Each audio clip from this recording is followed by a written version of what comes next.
Wabarakatuh. Oke, saya baca SMS sampean tapi nggak begitu jelas. Tapi saya nggak tahu nih ada apa dengan sampean. Tapi ingat sekali lagi ini masuk di YouTube sama di Facebook. Jangan pernah menyebut nama siapapun, termasuk namamu sendiri karena saya tidak ingin setelah viral kalian minta take down. Kenapa Mbak? Ada apa? Oh, oke. Baik, saya ceritakan ya Mbak. Mbak handfree-mu jangan deket-deket, suaranya ngebas. Oke. Saya kenal seseorang dari tahun 2021.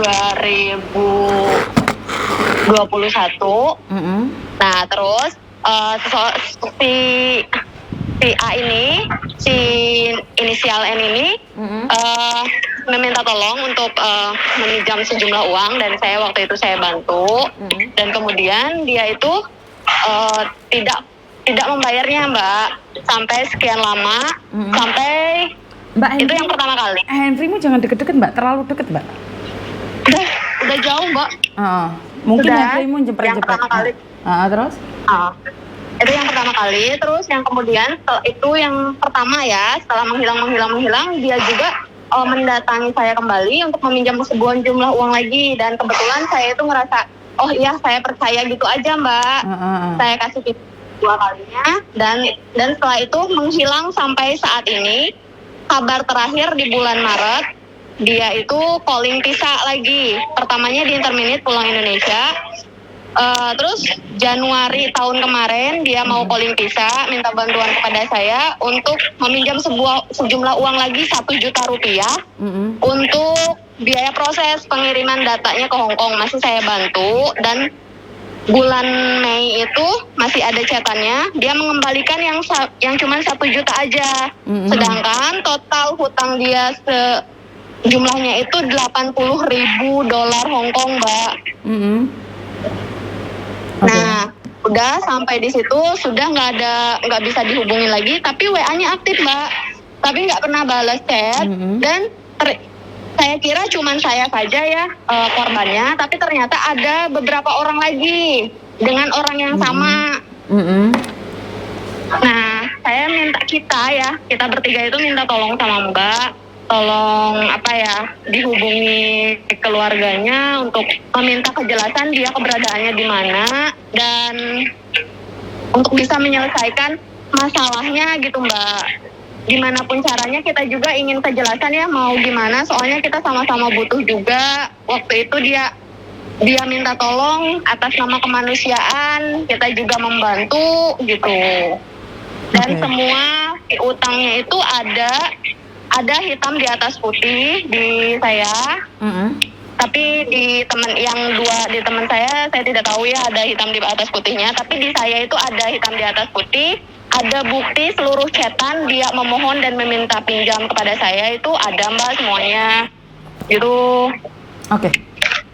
Nah, sekali lagi ini ada kesalahan di sini kalau kamu meminta saya menghubungi keluarga yang bersangkutan, karena kan saya bukan siapa-siapa Mbak.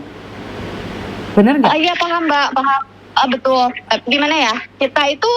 Kita sendiri sudah mencoba udah lama kita mencoba sendiri gitu. Kita mencoba sendiri gitu. Saya meminta tolong teman saya, tapi moyong gitu, tidak bisa menggertak keluarganya untuk bisa memecahkan masalah bagaimana baiknya gitu. Mungkin saya harus minta tolong ke siapa, tapi ke rumahnya juga banyak yang menagih hutang, membawa tentara seperti itu. Tapi ya itu tidak ada kegertakan, ketakutan dan rasa ingin tanggung jawab seperti itu Mbak. Jadi mungkin dengan Mbak Yuni yang bisa dikenal banyak orang, yang bisa membantu dengan berbicara gitu Mbak. Oke. Saya tahu Mbak bukan siapa-siapa, saya tahu, tapi mungkin di platform sosial media Mbak banyak dikenal, mungkin sedikitnya bisa membantu gitu Mbak. Oke, sekali lagi di sini yang salah Mbak. Kalau masalah utang piutang seperti yang saya jelaskan bahwa saya tidak boleh ikut campur. Karena saat kalian melakukan transaksi itu, pertama saya tidak tahu. Dan yang kedua, masalah kan kamu ada hitam di atas putih, kan kamu bisa menuntut mencari polisi atau seperti apa. Itu apa gunanya hitam di atas putih? Kan kamu bisa menuntut saat mereka tidak membayarnya. Benar tidak? Jadi itu sebenarnya kalau uang udah lepas dari tangan itu sulit untuk kembali, Mbak. Mereka memilih untuk dipenjara daripada untuk mengembalikan uang. Karena itulah saya selalu bilang jangan pernah percaya sama siapapun tentang uang. Saya lebih memilih untuk tidak mempercayai siapapun untuk berbicara tentang utang. Jadi karena kalau sudah lepas dari tangan, itu uang nggak akan bisa kembali, Mbak. Sangat susah untuk kembali. Iya, jadi betul Mbak. Tiap kita meminta ini saya punya bukti hutang gini. Terus jawabannya, oh kita lanjut aja ke pengadilan katanya gitu. Jadi selalu menakuti yang menagih untuk dituntut balik gitu Mbak. Nah, loh kok gimana? Iya makanya keluarganya itu kayak gimana ya? Ya kan keluarga nggak tahu Mbak. Sampean waktu pinjam simpan peminjam itu kan nggak lewat keluarganya. Kalian berbicara sendiri. Keluarganya tahu Mbak. Soalnya si anak ini, si inisial N ini bercerita kepada semuanya, kepada keluarganya bahwa dia meminjam utang kepada saya sekian. Ada buktinya kalau dia bercerita sama keluarganya? Ada bukti chatnya. Bukan, kamu tahu sendiri dia berbicara dengan keluarganya atau katanya? Ini beda loh. Jika kamu dituntut kepada suaminya, bercerita kepada suaminya. Bukan, karena saat kamu menuntut, itu kamu harus yakin bahwa memang kamu dengar sendiri dia bercerita, bukan katanya dia loh. Karena banyak orang mengatakan bahwa suaminya tahu, keluarganya tahu, tapi sebenarnya keluarganya nggak tahu. Makanya saya nanya nih, kamu yakin dia keluarganya tahu beneran kalau dia punya utang kamu? Iya, tahu Mbak. Sempat dia ngobrol sama suaminya? Sempat ngobrol sama suaminya? Iya, betul. Ya, karena menurut pendapat saya apa yang kamu lakukan sudah benar, ya udah laporkan saja sama polisi atau delik perkaranya kan memang agak ribet Mbak tentang utang piutang. Karena kalian kan melakukan transaksi sendiri. Kenapa kamu tidak menyuruh dia utang di bank? Kenapa harus meminjamin dari kamu? Karena kalau di bank dia bisa dituntut, tapi kalau pada orang biasa dia nggak bisa nuntut. Kamu gimana nuntutnya? Ya itu sih memang kesalahan awalnya itu. Yang pertama itu, yang kedua saya tidak tahu agennya yang sekarang itu di mana. Gitu, jadi saya tuh pengen ada jalan untuk tahu anak ini ada di mana gitu Mbak. Nggak bisa Mbak. Kalaupun seandainya anak itu agennya saya pun nggak boleh memberikan informasi pada kamu loh. Kalau saya memberikan informasi pada kamu itu salah. Saya bisa dituntut. Karena itu adalah ranah pribadi. Jadi nggak boleh siapapun memberikan informasi. Ya itulah saya selalu katakan jangan meminjamin orang. Kalau uang sudah lepas dari tangan itu hilang sayang. Atas dasar kemanusiaan atau apapun, kenapa kamu nggak memilih untuk menyumbangkan pada Palestina? Kenapa kamu tidak memilih untuk menyumbangkan pada orang-orang yang meninggal dunia? Kenapa kamu lebih memilih membantu orang atas dasar kemanusiaan? Karena kalau sudah uang lepas dari tanganmu itu sudah hilang sayang. Iya. Kalau Miss Yuni nyari keluarganya itu salah sayang. Kenapa? Iya, saya nggak ada hubungan. Nggak boleh. Iya. Karena itulah tadinya kan saya pernah lihat konten teman-teman saya nyaranin gitu. Banyak teman-teman yang nyaranin. Yang pertama alasannya ya, banyak teman-teman yang nyaranin, oh coba lapor, minta tolong gini. Terus saya juga beberapa kali lihat konten Mbak yang bisa menghubungi keluarganya, menjembatani gitu. Itu saja sih Mbak. Selain itu bukan menjembatanin untuk masalah sih nggak apa-apa ya. Tapi kalau menjembatanin untuk nagih hutang nggak boleh loh Mbak. Enggak. Saya tidak menuntut meminta tolong untuk menjembatani untuk menagih hutang, tidak. Menjembatani untuk bisa berhubungan, meminta informasi gitu. Ya berarti sama aja kan, tetap pada akhirnya kan nagih hutang sayang.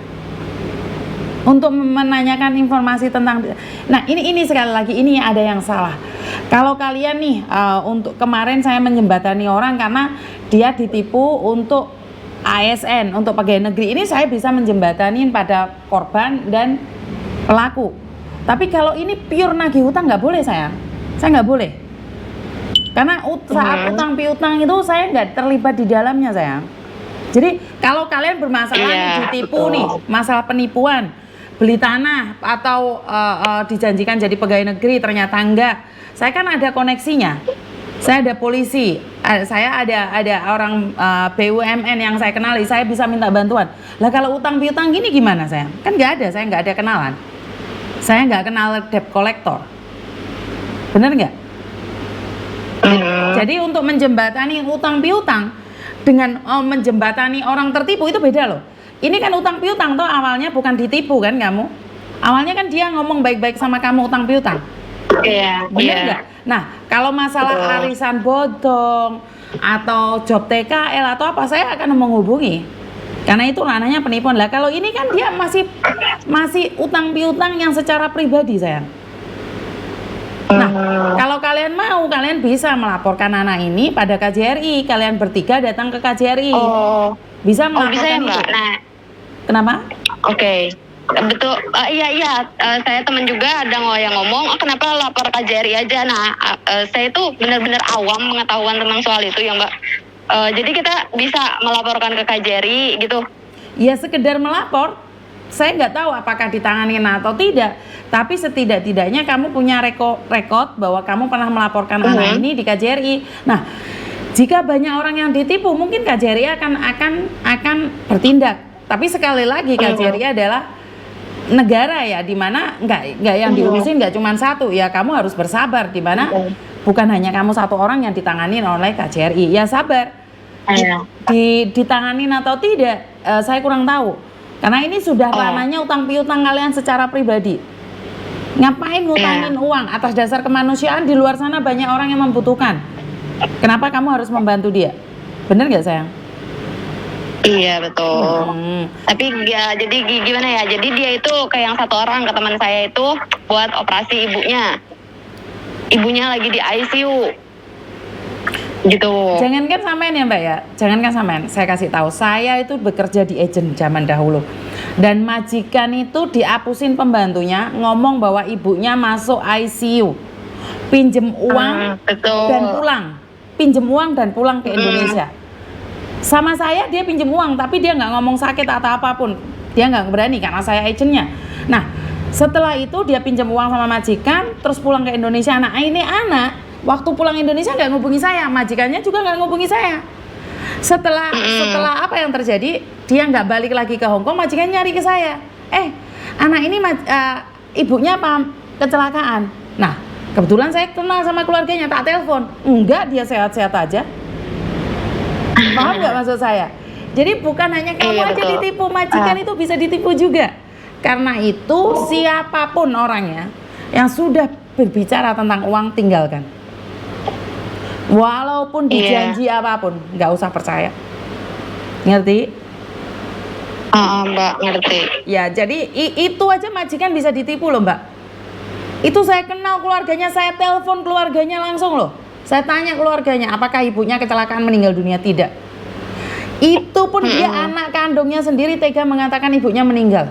Saya kenal keluarganya. Apakah saya bisa nagih uang majikan? Nggak bisa sayang. Majikan loh itu. Ngerti nggak maksud saya? Jadi intinya adalah memang seperti itu.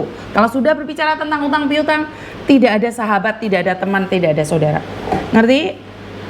Iya. Coba ajak temanmu melaporkan pada KJRI itu aja. Iya baik Mbak. Berarti bisa dilaporkan ke KJRI ya? Sekedar melapor ya bisa, apapun yang bisa dilaporkan. Tapi masalah ditanggapin atau enggaknya kan saya kurang tahu. Iya. Terima kasih ya. Ya sudah, terima kasih Mbak waktunya. Bye-bye. Oke, jadi teman-teman nggak bisa dong saya mengonekkan kalian dengan keluarganya. Nggak ada urusan. Dan sekali lagi saat kalian melakukan utang piutang, saya nggak tahu. Kalaupun saya tahu, saya tidak akan masuk ke ranah utang piutang. Saya sendiri hidup aja susah kok, ngapain ngurusin utang piutangnya orang. Dan saya bukan debt collector, saya tidak akan membantu kalian tentang utang piutang. Itu aja dari saya, dan selalu berhati-hati kalau berteman tentang utang piutang, lupakan. Dan terima kasih. Wassalamualaikum warahmatullahi wabarakatuh.